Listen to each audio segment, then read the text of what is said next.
So the gas cap is finally here. It was supposed to be here about 5 days ago, was delayed, and then was delayed again, and then they lost it, and then it sat somewhere for a few days, and I tell you what, Amazon isn't what they used to be. Anyway, got the official Mopar one, so I'm going to be installing it on here, and hopefully it will fix the check engine light that came on when I put this generic on. I got to get this piece of junk generic one off of there, so for that, I'm just going to try and pry.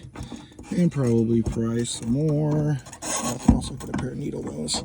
Can't get it around that stinking thing. Because of course this one was actually hard to get on. And maybe. There we go.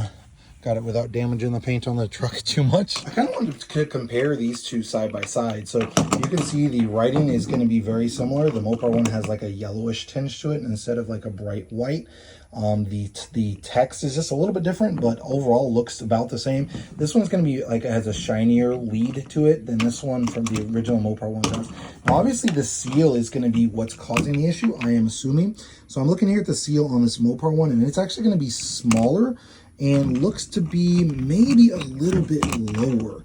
So again, like I'm just looking at where the seal's at. And to me, it kind of looks like this Mopar one is just down a little bit further, and then it doesn't come out as far. So my guess is because of the fact that the way this Mopar, like the seal is, like this is going to be a really, really hard rubber, and this is going to be a really, really soft rubber. So my guess is it's the type of material that this is, and then also where it comes out at. So like I'm pushing here on this Mopar one, and it's going to be like a really hard, rigid rubber, versus this one has a super soft rubber. So I'm guessing that soft rubber is making it where it's not making a complete connection on that fuel cap. So let's go ahead and install this Mopar one. And for that, I'm just going right here, tightening to click, clicking it a couple times, and I'm just going to grab a pair of pliers and put the tether right there as well. Now this generic one, the tether actually kind of fought a little bit as well. That was super easy. It just clipped right in. So that tether definitely clicked in properly, versus on the generic one, it was literally a battle to try and get it to squeeze in. All right, so this is the inaugural startup after replacing the gas cap.